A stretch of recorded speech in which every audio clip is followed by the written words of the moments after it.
जैसे आंखों के सामने ब्लैक शेड्स लगाने पर हमें पूरी दुनिया ही काली दिखाई देने लगती है, ठीक वैसे ही जैसे हमारा एटीट्यूड होगा, दुनिया भी हमें वैसी ही दिखाई देगी। Hello guys, welcome to various engineer. आज की इस वीडियो में हम बात करेंगे एक बहुत ही फेमस और best selling book attitude is everything के बारे में। Friends, so attitude is everything book इतनी पॉपुलर है कि ये अमेजोन और फ्लिपकार्ट के टॉप 20 लिस्ट में हमेशा बनी रहती है। और एटीट्यूड इज एवरीथिंग बुक के राइटर हैं जेफ केलर और ये बुक 1999 में पब्लिश हुई थी। सो गाइस, ये बुक एक सक्सेस मैनुअल है जो हमें ये बताती है कि कैसे हम एक राइट एटीट्यूड और पॉजिटिव माइंडसेट की हेल्प से अपनी लाइफ में डिजायरेबल सक्सेस अचीव कर सकते हैं। ऑथर जेफ केलर ने इस बुक को 3 पार्ट्स में डिवाइड किया है जो कि थिंक, स्पीक एंड एक्ट पर बेस्ड है। सो गाइस, जैसा कि मैं कह रहा था कि बुक 3 पार्ट्स में डिवाइडेड है। तो पहला पार्ट है जो कहता है कि success begins in the mind. तो इस पार्ट में बेसिकली जेफ ने मोस्टली थॉट्स और माइंडसेट के बारे में बात करी है। उन्होंने एक्सप्लेन करने की कोशिश की कि कैसे हमारा डे टू डे लाइफ के प्रति एटीट्यूड हमारा लॉन्ग टर्म लाइफ को डिसाइड करता है। जेफ एक्सप्लेन करते एक एग्जांपल की हेल्प से एक्सप्लेन करते हुए कहते हैं कि जैसे ब्लैक शेड्स लगाने पर हमें पूरी दुनिया काली दिखाई देती है, वैसे ही जैसा हमारा एटीट्यूड होगा ये दुनिया भी हमें वैसे ही दिखाई देगी। तो इसके बाद एक पॉइंट जो बहुत ही अमेजिंग इस पार्ट का वो ये है कि जेफ कहते हैं कि सक्सेस सबसे पहले हमारे माइंड में जन्म लेती है, उसके बाद ये रियल वर्ल्ड में मैनिफेस्ट होती है। सो फ्रेंड्स, सेकंड पार्ट इस बुक का ये कहता है वॉच योर वर्ड्स।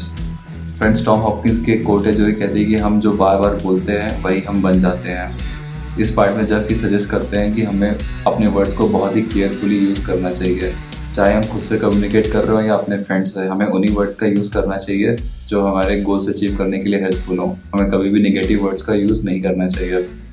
जेफ कहते हैं कि हम जो सोचते हैं वही हम बोलते हैं और जो हम बोलते हैं उसी से हमारे एक्शंस ड्राइव होते हैं। सो फ्रेंड्स, इस बुक का लास्ट पार्ट है heaven helps those who act. इस बुक के लास्ट पार्ट में जेफ कई सारी लाइफ के कई सारे एक्सपर्ट के बारे में बात करते हैं क्योंकि ये पार्ट बहुत ही इंटरेस्टिंग है। तो जेफ कहते हैं कि सबसे पहले इस पार्ट में जेफ कहते हैं कि हमें टॉक्सिक लोगों, टॉक्सिक रिलेशनशिप से दूर रहना चाहिए। हमें उन्हीं लोगों के आसपास रहना चाहिए जिनका एटीट्यूड पॉजिटिव हो और जो हमारी सक्सेस के लिए हेल्पफुल हो। इसके बाद जेफ फियर और लैक ऑफ इंकरेजमेंट के बारे में बात करते हैं।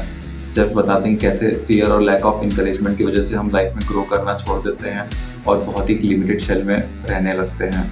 आगे चल के जब अपने फियर को ओवरकम करने के बारे में भी बात करते हैं। अंत में जब नेटवर्किंग के ऊपर बात करते हैं और कहते हैं कि कैसे नेटवर्किंग की हेल्प से हम खूब सारे कनेक्शन बिल्ड कर सकते हैं और अपनी सक्सेस को मल्टीपल टाइम बूस्ट कर सकते हैं। सो गाइस, इस बुक के बारे में मेरा रिव्यू क्या है। मैं इस बुक को पिछले 4-5 सालों में कई बार पढ़ चुका हूँ और इस बुक के लिए मेरा एटीट्यूड बहुत ही पॉजिटिव है। मुझे ये बुक बेहद पसंद है क्योंकि इस बुक ने मुझे अपनी लाइफ में ग्रो करने के लिए बहुत ही हेल्प करी है। और अगर ये बुक बहुत ही बिगिनर फ्रेंडली है, बहुत ही प्लेन सिंपल इंग्लिश में लिखी हुई बुक है, सो इजी टू अंडरस्टैंड भी है। और मुझे लगता है हर इंसान को ये बुक अपनी लाइफ में कम से कम एक बार तो ज़रूर पढ़नी चाहिए। तो आप मुझे कमेंट सेक्शन में बताइए कि आपने ये बुक पढ़ रखी है और अगर नहीं पढ़ रखी है तो क्या इस बुक को पढ़ने की प्लानिंग कर रहे हैं। Thank you.